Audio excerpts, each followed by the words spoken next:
ንግስቲቱ ለልጇ ልዕልት ለመምረጥ ፈተናዎችን አዘጋጅታለች። ፈተናውን የሚያልፈው ማን ይሆን? ታሪኩን አብረን እንከታተል። ሩቅ በሆነ መንግስት ውስጥ በጭጋጋማ ተራሮችና በሚያብረቀርቁ ወንዞች መካከል አንድ ልዑል ይኖር ነበር። ልዑሉ አንድ ትልቅ ምኞት ነበረው። እሱም የተባረከች ልዕልት አግብቶ በደስታ መኖር ይፈልግ ነበር። ልዕልት የምትሆንለትን ሴት ለማግኘት ብዙ ቦታዎችን እየተዘዋወረ ይፈልግ ነበር። በየሰፈሩ ሁሉ እየዞረ ይፈልግ ነበር። ወደ ትልልቅ ግብዣዎች እየሄደ የሚያማክር ነበር። ወደ ሩቅ ሀገር ድረስ ሄዶ ልዕልት የምትሆን ሴት ያፈላልግ ነበር። ነገር ግን ካገኛቸው ሴቶች መካከል አንዳቸውም ቢሆኑ ምርጫዎቹ ሊሆኑ አልቻሉም ነበር። አንዳንዶቹ ቆንጆዎች ነበሩ፣ አንዳንዶቹ በጣም ብልህ ነበሩ፣ አንዳንዶቹ በጣም ደግ ነበሩ። ግን ልዑሉ ከእነርሱ መካከል ሁሉንም አሟልታ እውነተኛ ልዕልት የምትሆን አላገኘም ነበር። ልዑሉ ለረጅም ጊዜ ልዕልት ሲፈልግ ቆይቶ ሳይሳካለት ወደ ትልቁ ቤተ መንግስቱ በጣም አዝኖና ደክሞ ተመለሰ።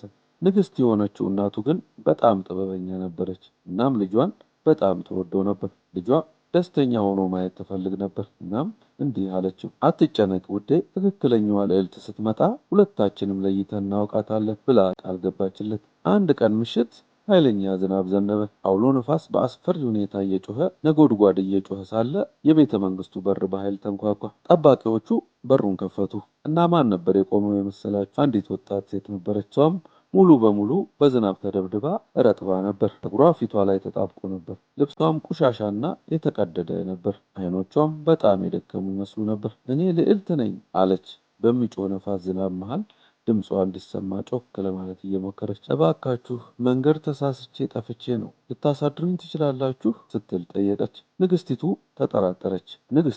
ተጠራጠረች።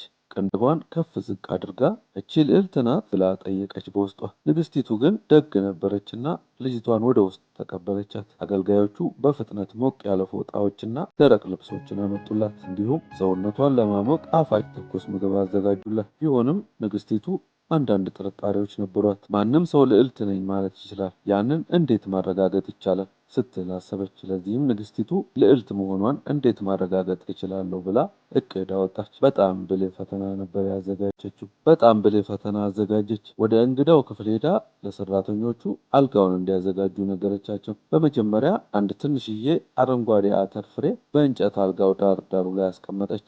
ከዚያም 20 በጣም ለስላሳ ፍራሾች በአተሩ ላይ እንዲደረደሩ ነገረቻቸው። በእነዚያም ላይ 20 ወፍራም በላባ የተሞሉ ብርድ ልብሶች ደረቡበት። አልጋው እንደ ግንብ ከፍ አለ እና ለመውጣትም መሰላል ያስፈልግ ነበር። አሁን በእርግጥም ልዕልት ከሆነች እናያለን እስቲ ብላ ንግስቲቱ ፈገግ ብላ በሹክሹክታ ተናገረች። በዚያ ምሽት ልጅቷ መሰላሉን ወጥታ ወደ ትልቁ አልጋ ገባች። ከውጭ ያለው አውሎ ንፋስ ገብ ብሎ ነበር። እሷ ግን በአልጋ ውስጥ ትገላበጥና ትንቀሳቀስ ነበር። ምቾት የሚሰማት ቦታ ማግኘት አልቻለችም።